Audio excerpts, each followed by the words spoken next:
আমার ছোট্ট সমৃদ্ধা দেখতে দেখতে অনেকটাই বড় হয়ে গেল। তো তার জীবনের আজ একটি নতুন অধ্যায়ে পদার্পণ করবে সে। তো সেই বিশেষ দিনটির কিছু স্মৃতি, কিছু মুহূর্ত যদি তোমাদের কাছে তুলে না ধরি তাহলে কি করে হয় বলো? আমার তো একেবারেই ভালো লাগবে না। তো তাই তোমাদের কাছে শেয়ার করতে চলে এলাম। দিনটি ছিল বিদ্যারম্ভের একটি শুভ দিন। আমরা বেশ কিছুদিন আগে থেকে প্ল্যান করে রেখেছিলাম যে এই দিনটিতে আমরা মেয়ের হাতে খড়ি দেব সরস্বতী পুজো করে। মেয়ের হাতে খড়ির জন্য স্লেটটা আমি নিজেই তৈরি করার চেষ্টা করেছিলাম, একটু সুন্দর করে সাজানোর চেষ্টা করেছিলাম। সেভাবে হয়তো পেরে উঠতে পারিনি, একেবারে হাতে সময় কম নিয়েছিলাম। আগের দিন রাতে বসেছিলাম কাজটি করার জন্য, আর বুঝতেই পারছো ছোটো বাচ্চা নিয়ে একদমই হয়ে ওঠে না কন্টিনিউ করা। তবে তোমরাই দেখে জানিও হাতে খড়ির এই স্লেটটি কেমন হয়েছে। আর এদিকে রাতের বেলায় আমরা বাড়ির সবাই মিলে সবজিগুলো রেডি করে রেখেছিলাম। এইদিকে আমি হাতে খড়ির স্লেট তৈরি করছিলাম, এইদিকে বাবু মা সবজি কাটাকাটি করছিল। আর ভোরবেলা উঠে ওর বাবা একাই এই ব্যাকগ্রাউন্ডটা তৈরি করেছিল যেখানে ঠাকুর বসানো হবে।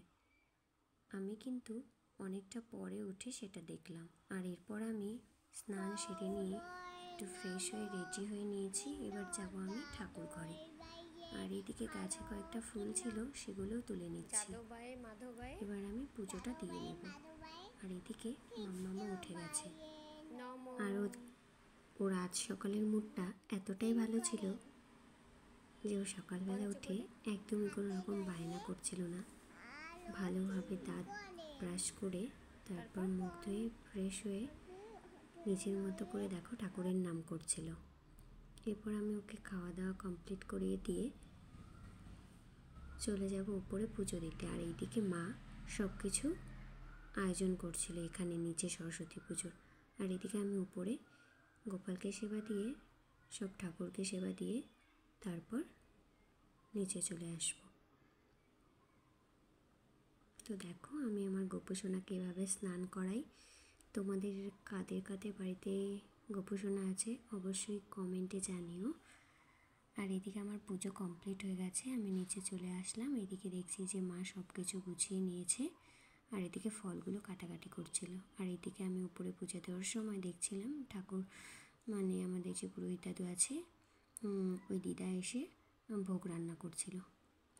আর এদিকে মামাম বায়না করছিল যে হলুদ মেখে স্নান করবে, সেজন্য মা ওকে হলুদ মাখিয়ে স্নানটা করিয়ে দিল।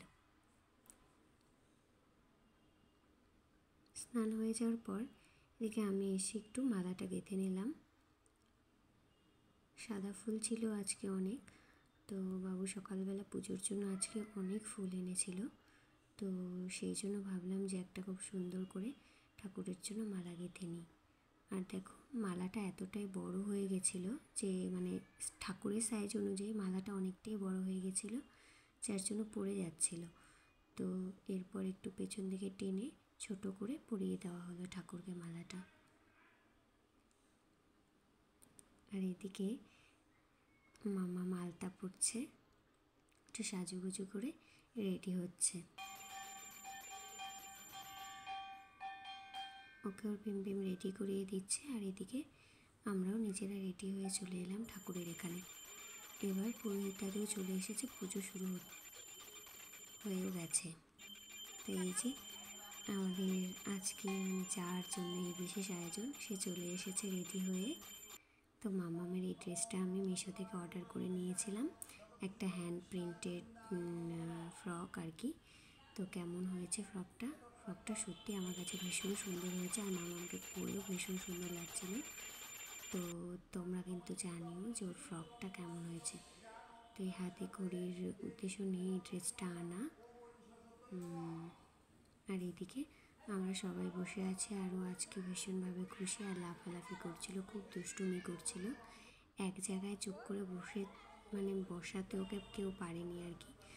ও সমানে ছুটোছুটি করে যাচ্ছিল, ভীষণ মানে আনন্দ হচ্ছিল যে ও আজকে হাতে খড়ি হবে।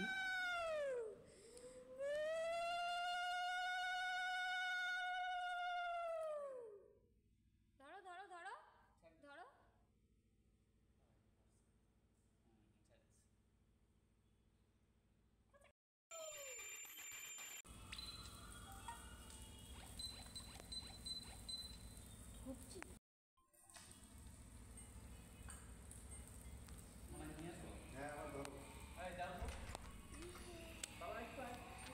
আমার একটু সরত যে মানে ভুনু বসবে। কি হবে? কার থেকে হবে? স্বামীর ধার হবে।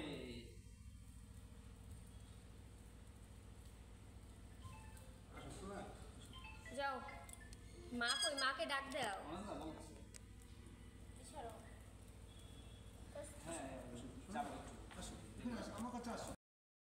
এতক্ষণ মাম্মাম বেশ লাফালাফি করছিল, বেশ আনন্দ একটা ছিল মনের ভেতর যে আমার হাতে খড়ি হবে আজকে।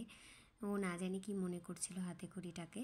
তো যাই হোক, কিন্তু যখন হবে সেই মুহূর্তটায় যখন ওকে পুরোহিত দাদু ডাকছিল, কোলে বসতে বলছিল যে হাতে খড়ি মানে স্লেটে লেখা হবে, তখন কিন্তু একদমই যেতে চায়নি, খুব বায়না করছিল, মানে ভীষণভাবে বায়না করছিল যে লাস্ট মুহূর্তে বসে উনি মানে দাদুর কোলে গিয়ে তো বাধ্য হয়ে আমাকে কোলে নিয়ে বসতে হয়েছিল।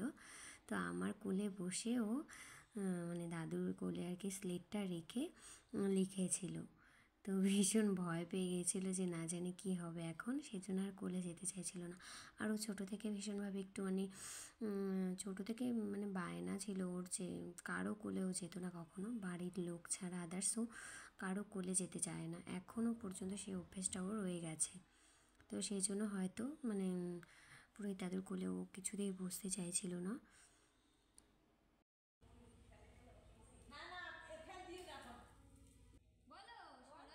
তো মামামের জীবনে আজকে একটা বিশেষ দিন।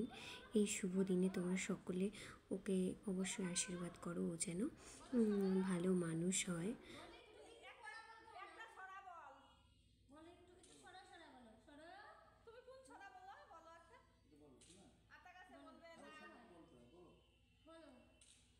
আচ্ছা সরাই সরাই বলো, তাহলে সরে সরে এই যে ঠাকুর নাম লেখা বলো সরাই বলো সরাই বলো, বলতে হয় একটু বলতে হয়, বলো নালে স্কুলে ভর্তি নিবে না, একটু বলো সরাই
তো পুজো শেষ হয়ে গেল।